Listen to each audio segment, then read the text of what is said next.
Hello, my name is Jens Redmer. I work for Google, a small company based in Mountain View, California.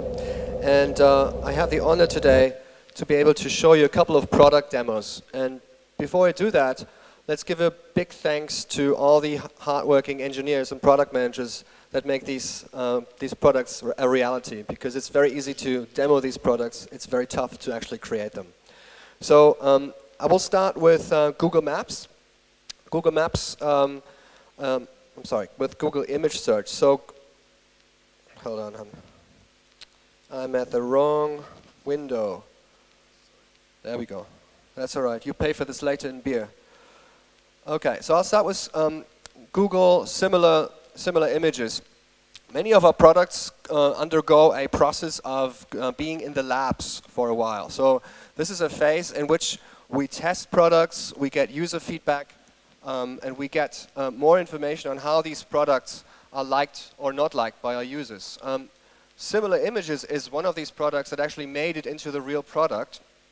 So it has graduated to Google Images. So now I can search for Paris, and I can find all the images for Paris with a few distractions here.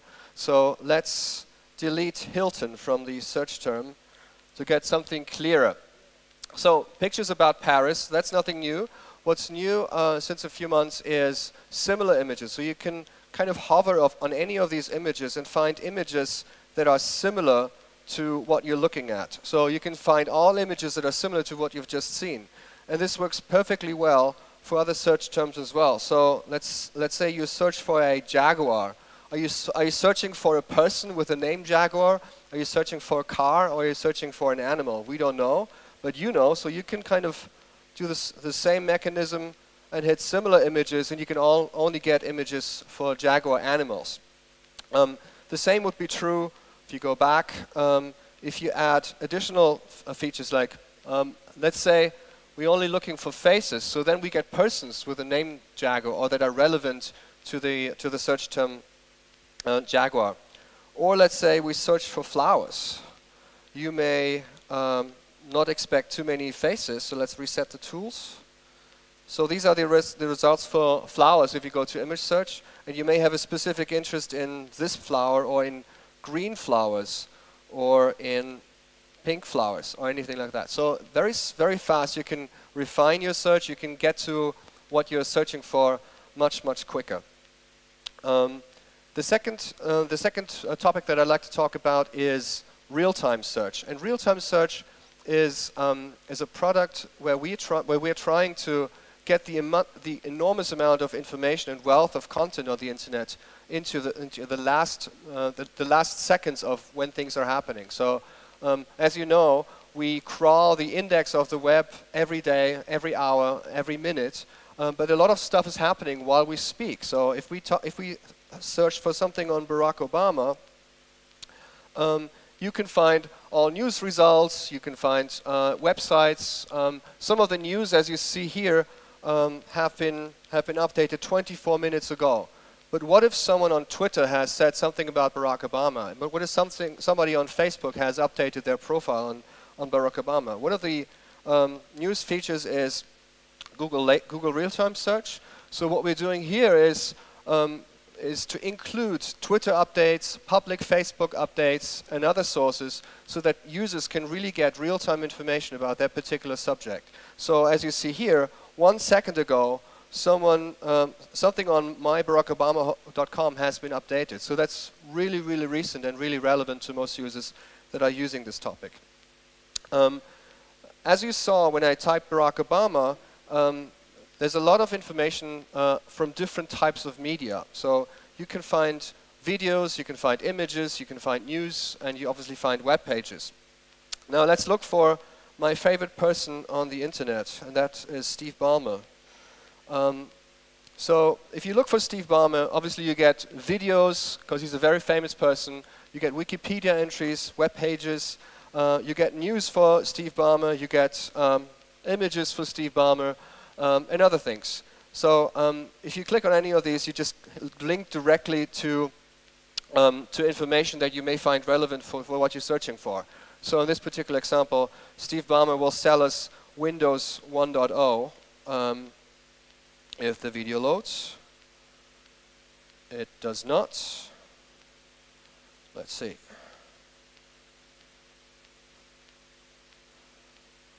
No, doesn't load. But you can get a feeling of how Steve Ballmer looks. The third group that I'd like to talk about quickly is translation. And we spend an enormous amount of money on investing in technologies on how to translate web pages, on how to offer translation tools to our users. And in fact, translation has been within Google services for quite some time. Many people don't know that you can actually click on the language tools button just on the Google homepage to translate a web page, to translate a sentence into a language that you may not speak. We now have included it also in a couple of other features. So if you use Chrome, the browser Chrome, the browser itself can analyze the contents of the web page. So in this example, the browser suggests that this page here, ines.cz, is in Czech. Would you like to translate it? And if I hit translate, I obviously can change all these settings. Google's technology actually translates this Czech web page into English. It's not perfect because it's not human translation, but it's a pretty good estimate of what the actual content is about. And I can even click through any of the pages. So if I click on one specific article, you see it's still in Czech. Google translates it, and then you have the English text of that Czech original article. So you can now start reading newspapers in languages that you may not speak. Pretty cool stuff. Can someone switch on to the demonstrator here on the Elmo? Can you switch the screen? Thank you. So one additional thing about Google Translate, real quick, is a feature that we call Google Translate. And we don't see it. While we figure that out, I'll keep talking. So we have introduced Google Translate services on Android phones. And on Android phones, there's a new application, it's called Google Translate, which you can use to translate any kind of information into a lot of languages, including Czech. So if I hit this button here, and I choose the language, so let's say I'd like to translate from English into Czech, I can actually speak into the phone. Let's say the day's over, I'd like to have a beer. I'd like to have a beer, please. The phone actually sends the recorded voice file to our service. It is processed and sent back. This didn't work, so let's try again. Can I have a beer, please? Can I help you, please? You get the idea. Let me try again. Can I have a beer, please? There we go.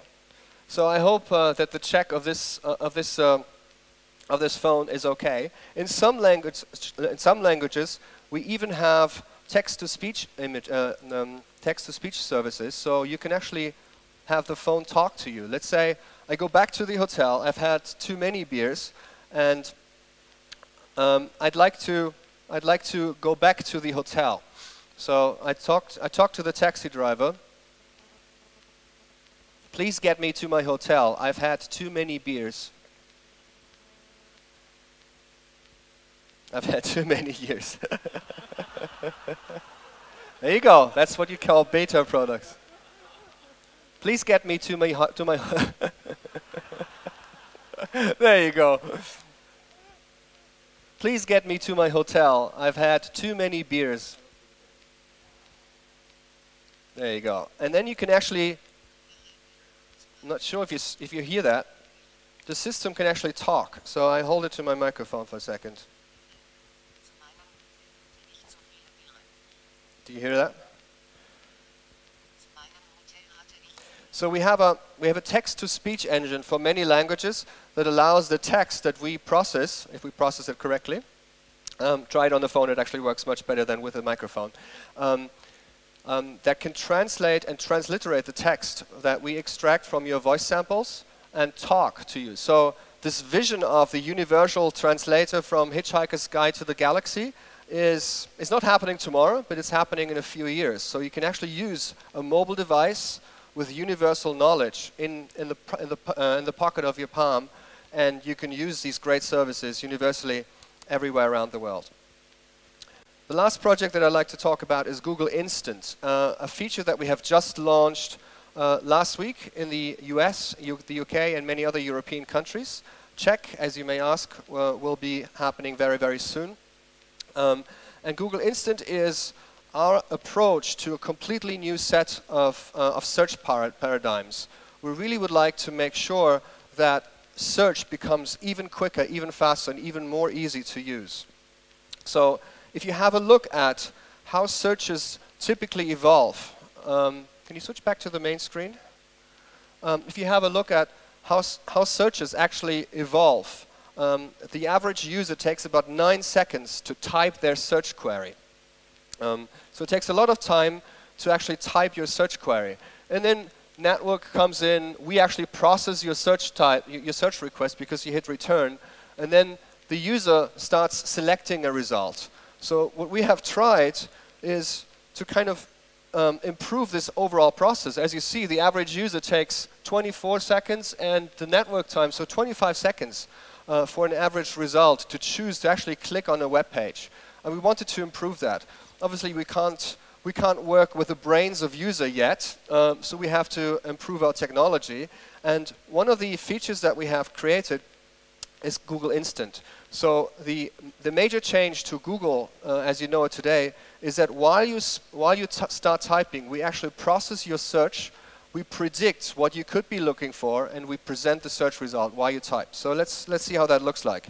Let's say I look for Yosemite National Park camping fees. So the first letter that I type is Y. The system at Google Instant predicts you may be looking for Yahoo, but I keep typing Yosemite. 3 letters, YOS, I have typed, and as you see here in the gray area, the system already tells me you may be looking for Yosemite National Park.